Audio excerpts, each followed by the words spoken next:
In our last video we looked at the mill and we looked at the press, but today we're going to talk about the skills of the cider maker. We're going to look at fermentation, we're going to look at tanks, and we're going to look at barrels. So what is fermentation? Well, it's the natural process by which yeasts turn sugars in an anaerobic environment, so in a liquid, into carbon dioxide and alcohol, ethanol. So you could ferment the juice from grapes into wine, you could ferment the sugars in grain into beer, you could even ferment the sugars in potatoes. But for our process, we're going to be talking about the fermentation of apples and pears into cider and perry. So when we first get juice off the mill and we leave it to ferment, we know it's going to become alcoholic. We just don't know what the alcohol level will be. So this is why we have this bit of equipment here, which is called a hydrometer. In apple and pear juice there are dissolved solids. These are sugars, and the number or the amount of sugars in the liquid provides buoyancy, like salt in the sea. So if there's really sugary liquid, this hydrometer will be raised quite high in the liquid. If there's not a lot of sugar, it might sit relatively low. So if we take a reading before fermentation, we can then calculate what the alcohol will be. So for example, if pre-fermentation we have a reading of 50, and at the end of fermentation the reading is 1.00, that's a change of 50, and we can divide that by the known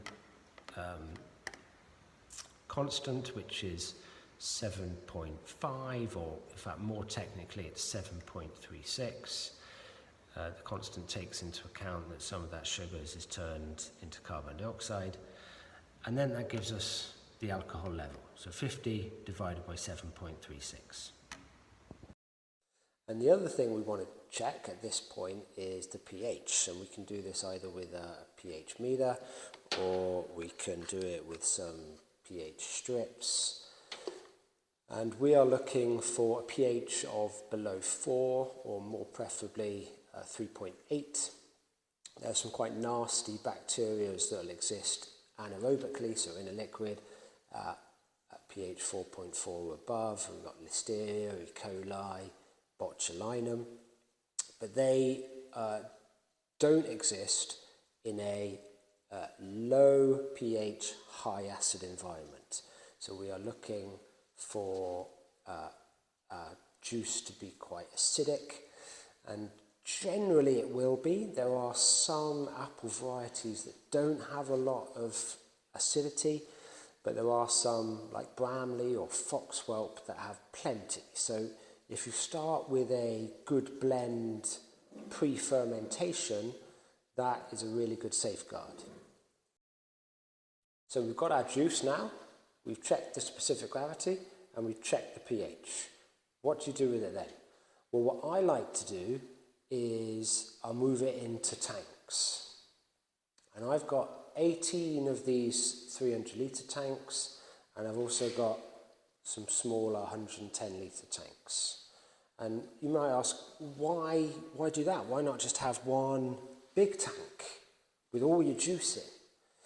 Well, the reason I like to do that is because this gives you loads of options. So I'll have some early season eating apples, which I might ferment on the wild yeast, some natural yeasts, or I might even use a champagne yeast in one tank.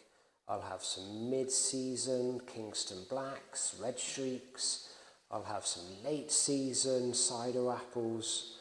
And by fermenting them all separately, and quite often on their own wild yeasts, you get an array of different flavours.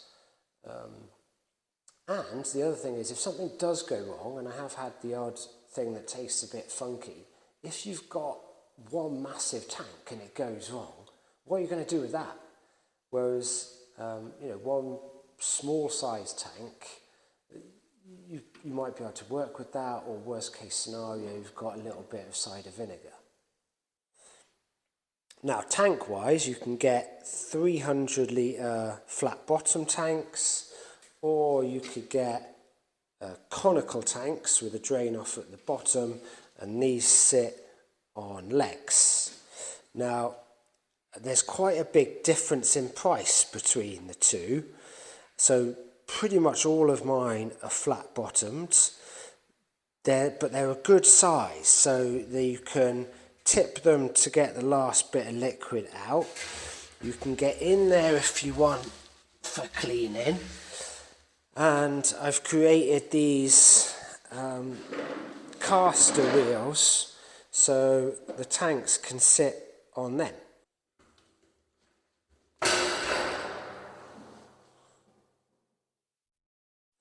So once we've finished fermenting in stainless steel, and that generally will give you a really nice clean flavour, we can then decide if it needs to be, if it's ready to go or if it needs to be aged. And if we want it to aged, do you think some wood or some barrel influence might be useful? So what we've got here is we've got some oak barrels. These ones have previously held tequila. We've got a couple that have held rum, and down the end there we've got some that have held brandy. And what I've done is I've tapped them so we can drain off from the bottom, and we can taste this as we go along. So this is where you want your cider maker to apply their skills. So you might have a range of different juices with different flavour profiles. Maybe some are light and fruity, maybe some have a lot more body. You might even have your barrel influence. And then so the cider maker can start to pull all these elements together. So maybe I'm making a light, fruity, wine-like cider. Well, I've got, two down the end there that have got a very light, fresh flavour with a little bit of acidity. Or maybe I want something big and tannic and wintry. So I'm coming down here to my rum barrels, or this one here.